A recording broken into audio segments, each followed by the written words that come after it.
Hey guys, welcome. I'm so excited to have Dr. Justin Marchegiani, and I know I said your name right. Perfect.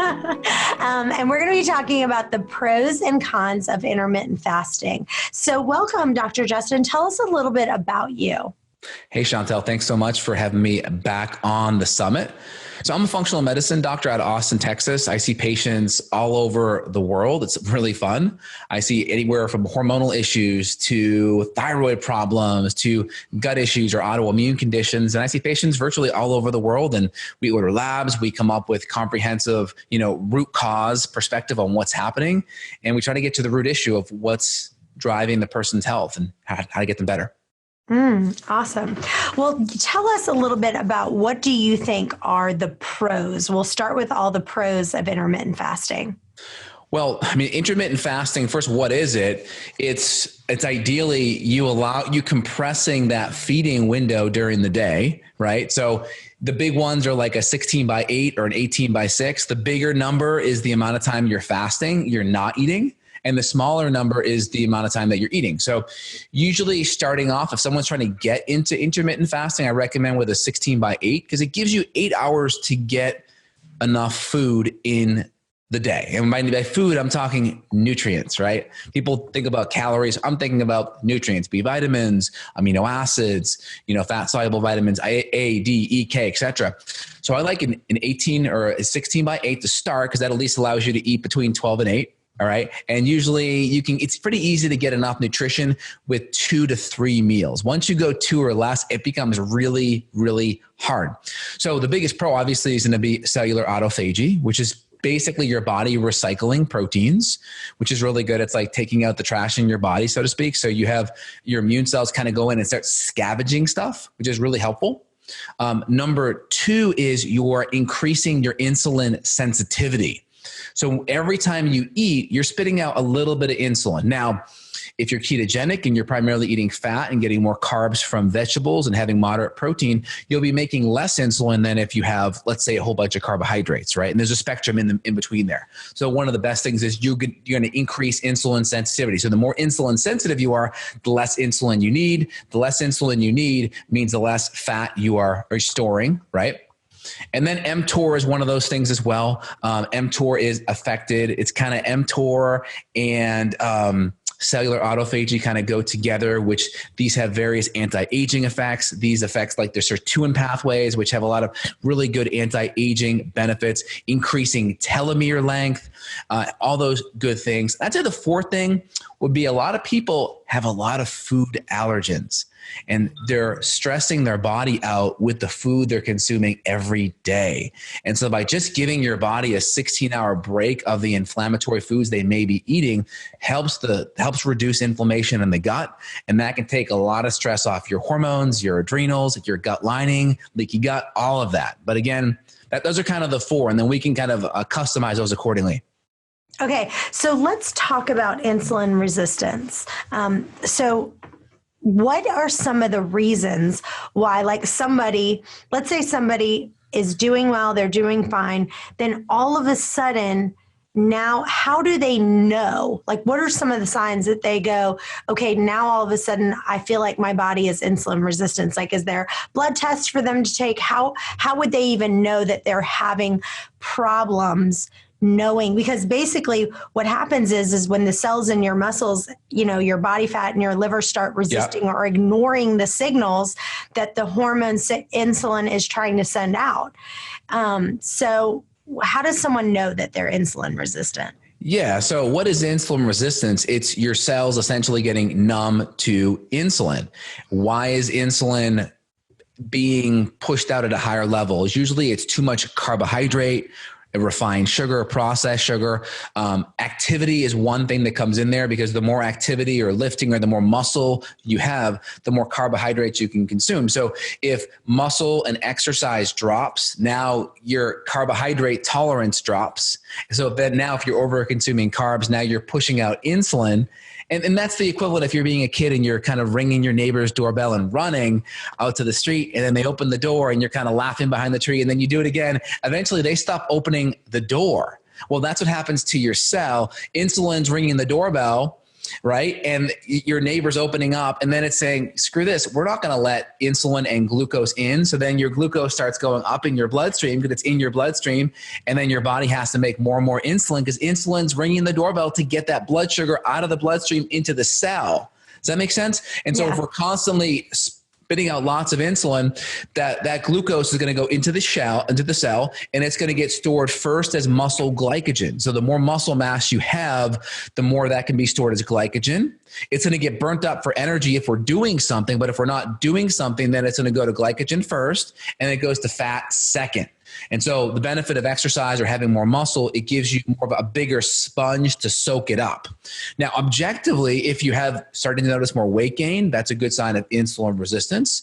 If you're kind of like, let's say your blood sugar is just going up and down, and you may know that by testing your blood sugar with a meter. I have one over here, and you could test it, before, 1 hour, 2 hours, 3 hours after a meal. If we're going up, let's say greater than 140 within 1 hour, that's a good sign that we're starting to get insulin resistant. And then if we also don't come back down below 100 within 2 to 3 hours, that's a sign that we're insulin resistance. And then also if our fasting insulin, which is the key marker, is greater than 10 or greater, that's a good sign of insulin resistance. We want our fasting insulin between 2 and 5 ideally. Guys, I just want to interrupt for just a second, and I want you to hear Paul Saladino talk about why liver is so important. And if you don't like liver, we have another option for you. Your ancestors were eating liver. And the reason that this sort of wisdom has been passed down is because liver is very nutritious. It's basically nature's multivitamin. If you look at the nutrients in meat, they're great. You've got zinc, you got B6, you got B12, you got some K2. But if you look at liver, it really complements what's in muscle meat. And there are many unique nutrients found in organs, specifically liver as a powerhouse of these, that are difficult to obtain outside of liver. Like meat and organs are like peanut butter and jelly. They just go together. They're supposed to be eaten together.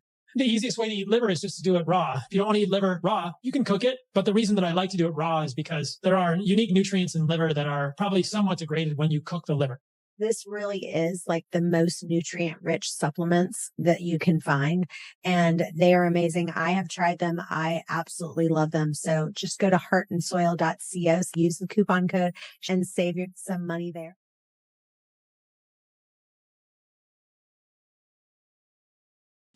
So let's talk about that because, one of the things I always say is the difference between functional medicine doctors and the difference between a traditional doctor is that the levels that they suggest are completely different. Not the window, instead of like a traditional doctor, here's the window if you're going to be a functional medicine doctor. Right. So let's talk about the normal ranges for just someone, if they wanted to buy one of the, from Walgreens or whatever, they wanted to take one of those blood sugar monitors. What is a normal fasting blood sugar? And then what is their normal blood sugar level? Okay, so let me break it down. There's a couple of little caveats, okay? So number one, if you're testing your blood sugar in the morning, there's what's known as the dawn phenomenon or the Samoji effect that can increase your blood sugar first thing in the morning, because in the first hour, your body makes 60 to 80% of all of its cortisol in that first hour. So cortisol mobilizes blood glucose. So you could have higher than normal blood glucose because of that cortisol awakening phenomenon. So number one, if you're going to test your blood sugar in the morning, right, test it before you get out of bed. Because as soon as you start moving, go to your shower, your body's mobilizing glucose to get you up and to manage the stress of your day. So if you're going to test your blood sugar in the morning, do it before you're out of bed. Put that blood sugar meter the night before right there and test it before you even get up. All right, but that's a good point, because I will tell you this. I did it one time, and I tested my fasting blood sugar. It was at 80. Yeah. And I was on this blood sugar kick. I was literally testing my blood every couple of hours. I was out of control. And so I did it. It was 80. I was like, oh, good. Then I went to the gym, fasted, and I did weights. Came home and I was like, I just want to see what my blood sugar is. It spiked to 140 or something crazy like that. And I was like, oh my gosh. And then I took it again, a couple minutes later, and it was fine. It was 85 or something like that. So I don't know if maybe it was just a fluke or a mistake. But what do you think that could be? Yeah, that's just the exercise is a stress. It's a stress response. So your body's going to be spitting out cortisol during that time, but it's not a big deal because you're using your muscles. So you're burning up glycogen. That's like your kid spilling over their juice and you just wrung out the sponge. Now that sponge has its absorbent qualities back in because you just wrung it out. And so you can clean it up. So it's not a big deal. If you didn't wring out that sponge, i.e. exercise, you'd have a full sponge just pushing around right, the juice. So it's all the context. So when you exercise, you're burning up all that glycogen, which is stored glucose in the muscles. Does that make sense? Yes. So let's go through, because I happen to know what the blood sugar levels are for what a traditional doctor is. It's 126 for diabetes. Okay. Right. Mm-hmm. But it's 110 for pre-diabetes. The problem is the context of all this testing is done when you're fasting. That's crap because your body has just had 12 hours to clear a lot of that glucose out of your system. A lot of people can do that and still be insulin resistant. That's why running fasting insulin is much better, because you can find people with normal blood glucose with fasting insulin greater than 10. All right. So that tells me our cells are already getting numb to insulin, where our body is just making more insulin to jam pack that glucose into the cell. It's like you're going on a vacation and it's like you're trying to get everything in and you're opening up that suitcase and you're leaning on it. That's what insulin resistance is to your cells. So you may have normal blood glucose, AKA your suitcase is full, right? And there's no clothes outside of it, but you're having to really jam pack it. So there's that aspect there. So like, for example, if you're fasting, what they say is 80 to 100 is normal on the doctor's level. Don't you think 100 is way too high? Like for a functional medicine doctor, if I woke up and I didn't eat anything, don't you think 100 seems high? Yes and no. It really depends, because I've seen people where we test it during the day. And this is why I like running a functional glucose tolerance test, where they come back during the day perfect, but they're a little bit high in the morning because of that dawn phenomenon or that Samoji effect, because you're not seeing your glucose influenced by your diet, you're seeing it influenced by your hormones. Because that first hour of the day, you spike your cortisol in that first hour, that could be the bigger issue. So that's why having your fasting insulin to go off of is great. That's why running a functional glucose tolerance. Now, there's the typical glucose tolerance where they give you a 75-gram sugary drink that you take your fasting glucose and insulin, and then they test you every 30 minutes. The problem is if you don't consume that kind of sugar on average, what's the point? It's silly. Mm-hmm. So we rather, instead of provoke it with a 75-gram sugary drink, which, if you're healthy, you're not doing that. We provoke it with a normal meal. Why? Because that's what's happening day in, day out. So we may choose the bacon or eggs, or we may choose, the salad with the avocado or the fish. We may choose that typical meal. And I tell my patients, choose a random breakfast, a random lunch, and a random dinner throughout the week. And let's do a fasting right before, a 1 hour, 2 hour, and maybe even a 3 hour. And as long as we can get back below 100 within 2 to 3 hours, that's ideal. And ideally, we don't even go above 120. Ideally, we keep it below 120. But if we're below 140, that's fine, as long as we can drop it back in time. Because the longer your glucose stays elevated and the higher it goes, the thought process is we're making more insulin. So it's a good indirect marker until they can actually test insulin on those little pocket glucose meters. Once you can test insulin, then it's a game changer, totally game changer. So, a lot of traditional doctors in functional medicine too, but they'll do an A1C test to diagnose pre-diabetes. But if there was a blood test, I don't like that test. Okay. So what about the fasting plasma glucose, the FPG test? I think fasting plasma glucose is fine. It's just going to be that cortisol and some of the stress hormones you have to look for. So my thing is test it. If it's good, fine. If it's not good, then do some of the other tests that I mentioned, the fasting insulin and the functional glucose tolerance. I don't love the A1C because it's based off of your blood living 90 days. All right. If you test a woman who's anemic and has low iron or B12 issues, guess what? Their A1C will be like ridiculously low in the fours. Why? Because low iron and potentially low B12 can cause your red blood cells to live less time, right? And less time means they're not able to accumulate that glucose coating on that A1C part, because your blood normally lives 90 days. So if it lives 60 days, well, there's 30 days it missed with accumulating glucose on that hemoglobin. So you may get a false positive on the A1C being too low. And some people, when they're healthier, their blood may live a little bit longer, which may give them a little bit more time to coat up that glucose. So A1C, it's a part on the hemoglobin, and they're measuring the coating of glucose on it. And so it gives you a 90-day average, but if you go a little bit short or long, it can throw it off. Okay, so name those 2 blood tests that you like to test for insulin resistance. So you can start with your typical fasting glucose. That's fine. 80 to 95 is probably your sweet spot, but stress hormones can affect that. Number 2 is your fasting insulin. 2 to 5 is ideal, definitely below 7, not over 10. And then we have our functional glucose tolerance, which is nice. You can get like the Keto Mojo is a really good one. I like it because it tests ketones as well, pretty cheap. And then you'll just test your fasting and you'll do a 1, 2, and then you can also add a 3-hour if your glucose is still high after 2. And we want it ideally, between 120 and 140 after 1 hour. Below is even better. After 2 hours, definitely below 120, maybe back to 100. And after 3, definitely below 100. And that's kind of your functional glucose tolerance. Your typical glucose tolerance is they give you the sugary drink. We don't want that because that's not normal.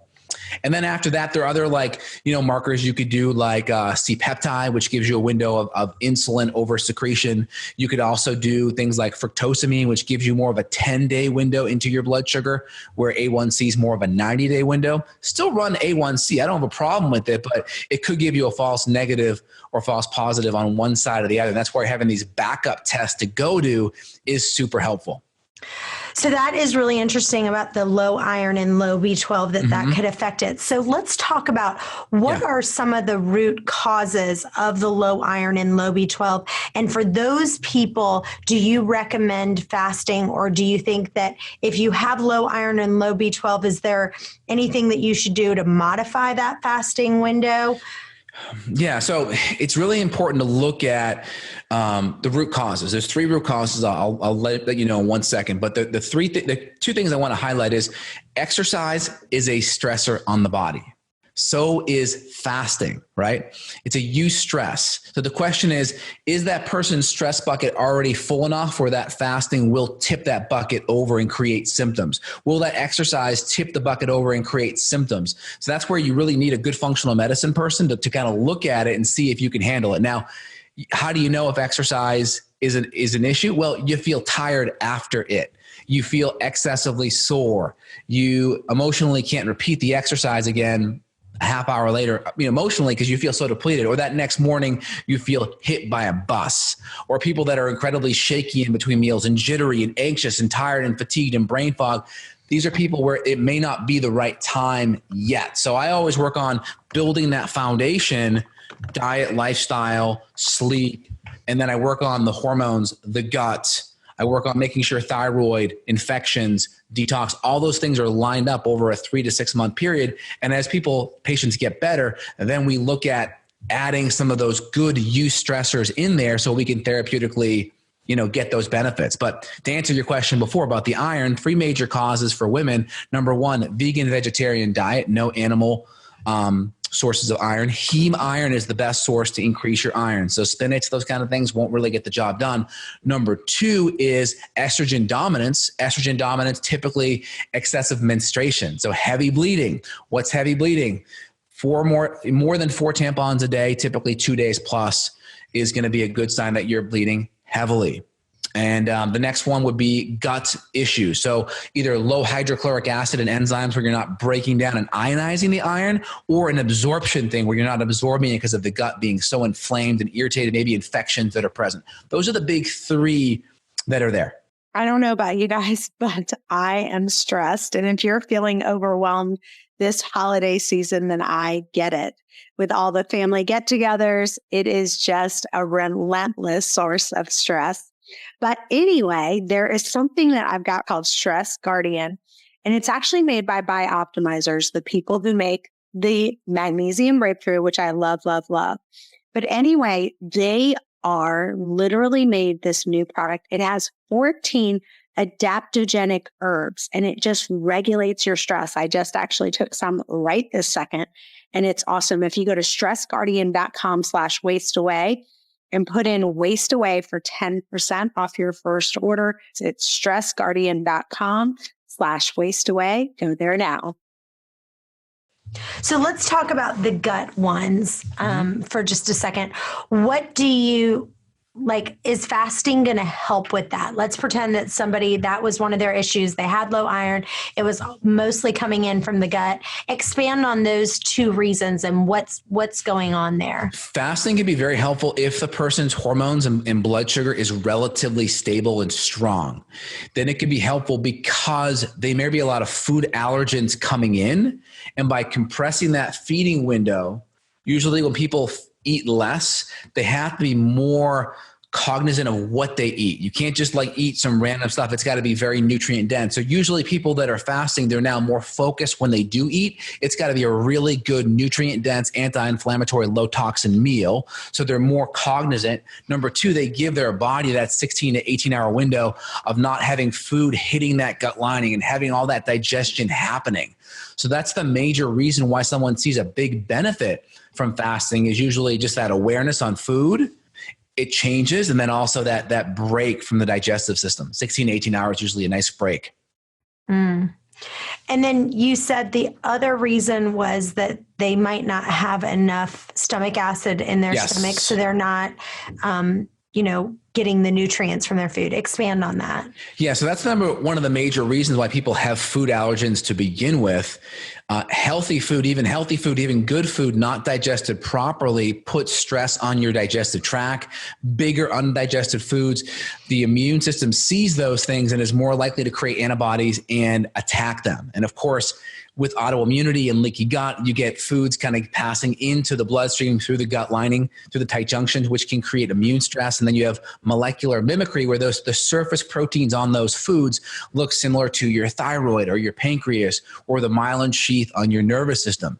And so that can create a lot of stress. So making sure the foods themselves are good, meaning they're anti-inflammatory, nutrient dense, low toxin. A good paleo template's a great starting point there. And then having adequate hydrochloric acid and enzymes so we can digest, break down, utilize, absorb, and assimilate all those good nutrients. Now, if they felt like they were bleeding internally, like that's why they were, having that blood loss, would that blood then show up in their poop? Like, would that be a big reason why you'd say, okay, that's how you would know? Yeah, I mean, there's one, right? So you have ulcers and irritable bowel disease like ulcerative colitis, Crohn's, H. pylori, which could cause things like ulcers. You could see that reddish tinge in your stool. When I see patients like that, we're running a stool test. We're testing occult blood.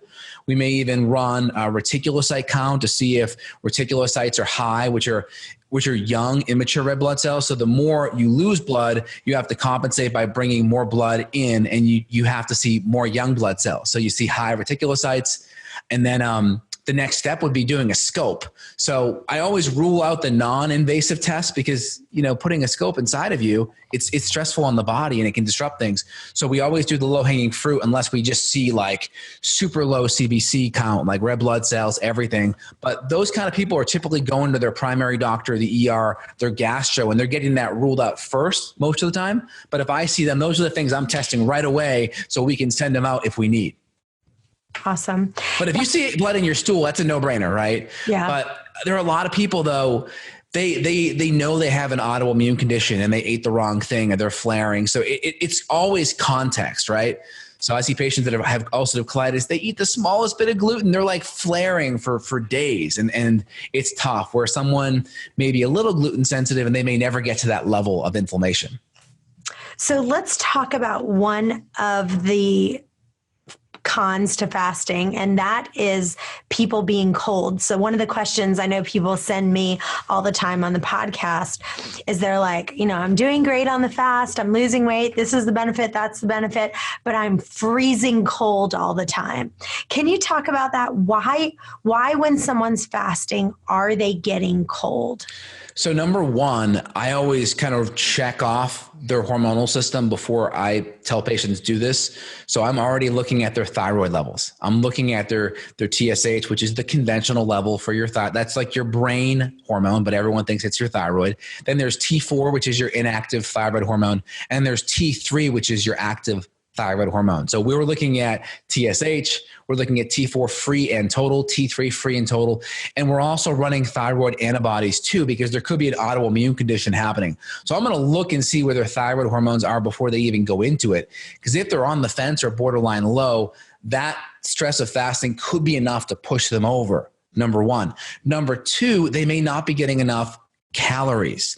And calories in your brain kind of like make a little like, key. Calories equals nutrition. So if they're not getting enough nutrients, that's a stress response on the body, and the body could be down regulating thyroid hormone because they're sensing a stress regarding nutrition not being enough coming in. So number one, you can just run your foods through Chronometer for that day and make sure you're still getting enough of your nutrition. If you need 1,800 calories of whole food, nutrient dense foods, use Chronometer, go to chronometer.com and then run your foods through it and make sure your macros, protein, fats, and carbs line up for what you need. Make sure the calories are all there. And then you can even look at the micronutrients too, which is like potassium and magnesium and calcium. And you can make sure those things are adequate too. So those would be the big two things: pre-existing thyroid issue. Number two, not enough calories or nutrition. Okay. Let's talk about one more thing is, let's say somebody has a cold and they're not feeling that great that day. Do you feel like intermittent fasting is a good idea while you're sick?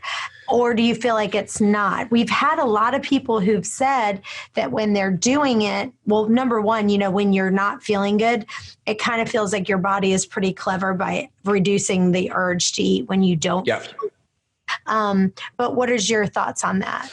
Yeah, so your body is going to tend to not want to eat a whole bunch when you are sick, partly because there's a lot of energy going into fighting the infection, and digestion takes a lot of energy.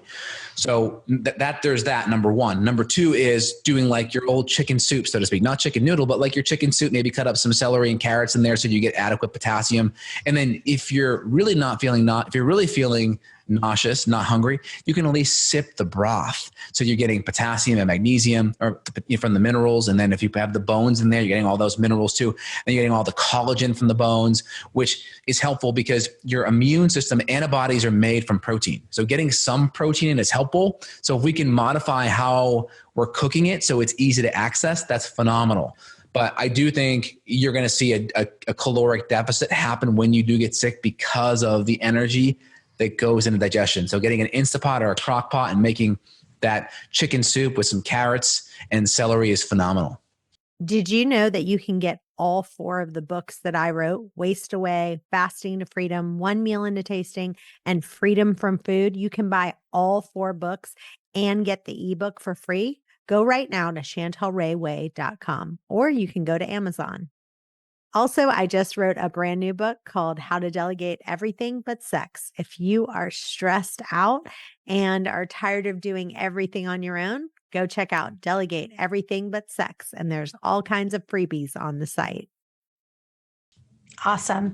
Any other pros or cons that you can think of times where you go, this is the time where I would say I wouldn't stress on doing your intermittent fasting, or any other pros that you can think of? So number one is make sure if you have a known hormonal issue, right? Lots of PMS, a thyroid issue, maybe you're perimenopausal, right in that area of kind of going into menopause. Make sure you're looking at your hormones, getting them evaluated, especially if there's stress. There's a lot of symptoms going on in your life. Get your hormonal system evaluated.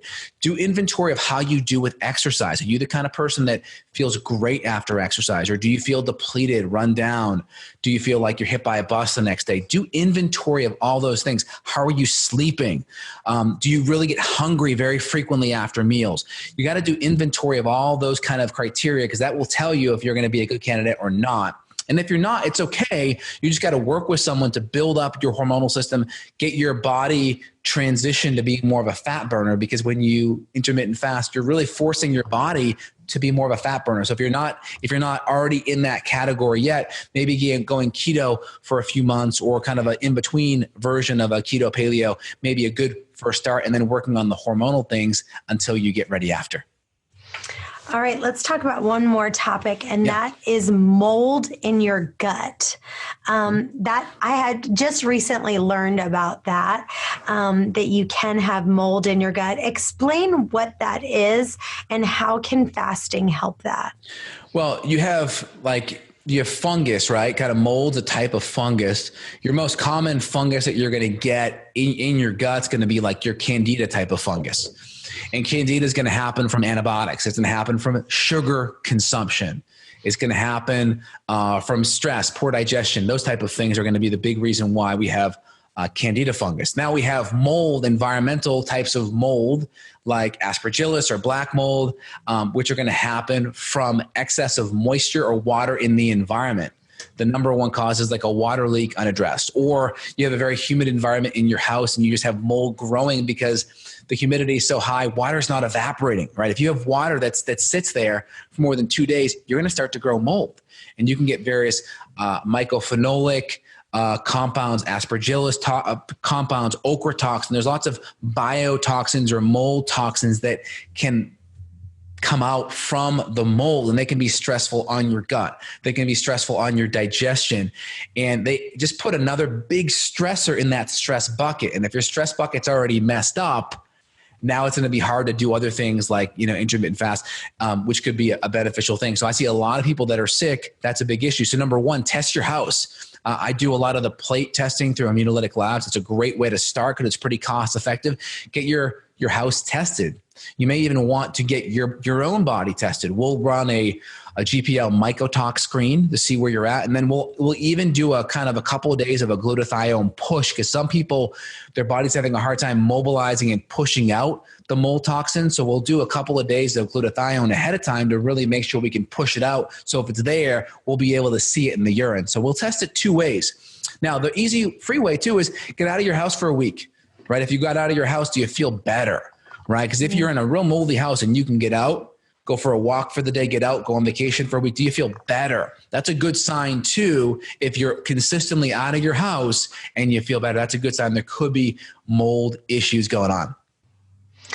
So talk about glutathione. What is it and what are the benefits of it? Glutathione is a tripeptide, so meaning it takes 3 amino acids to make it: glutamine, glycine, and cysteine. And it's your most powerful antioxidant. It helps with phase 2 detoxification, which is taking toxins that are now water soluble and excreting them. So anytime we have some kind of a toxin, whether it's heavy metals or a drug or pesticide or a mold toxin or mycotoxin, right? This is going to put stress on these pathways. And if you already are eating crappy protein, you're not breaking down protein, you're not getting enough, glutathione is going to be significantly impaired. So we'll run lots of organic acid tests that look at glutathione precursors like sulfate, or we'll look at pyroglutamate, which look at glutathione metabolism. And so we can give amino acids to help a glutathione. We can even give liposomal glutathione or reduced forms to increase your levels therapeutically. But if you're living in a moldy environment, that's only going to be palliative, because you have to fix the environment as well as get the mold out of your body. So I always say the first thing is work on the home, so we can get that tested. And there's different solutions that I use, whether it's dry fogging compounds to actually kill some of the mold in the environment without actually creating more harmful mold metabolites, which can occur from conventional mold eradication. So can you describe some of those?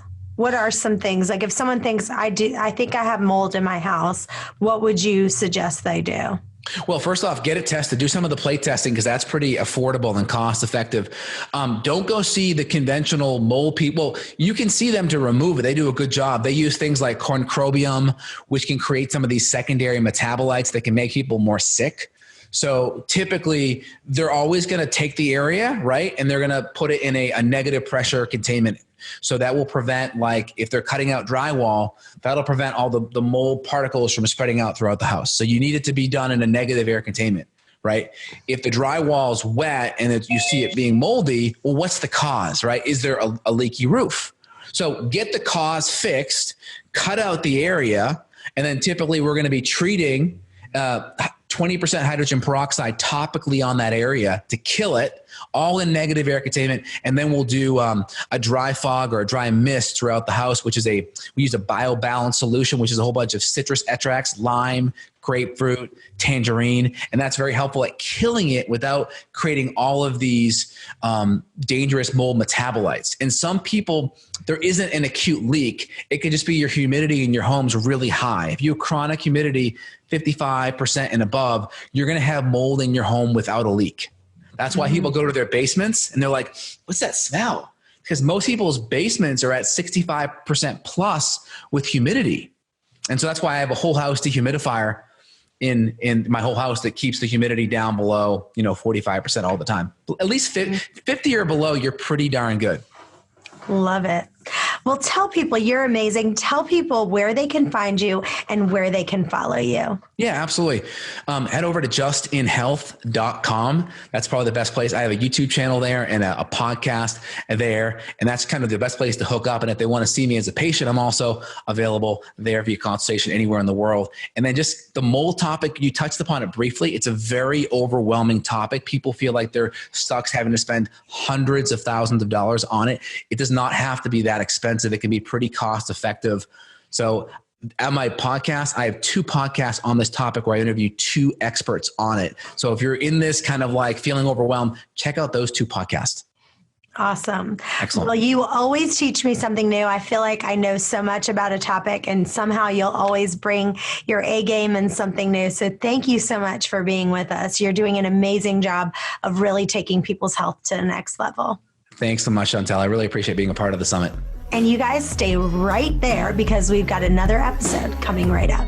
See you in a few.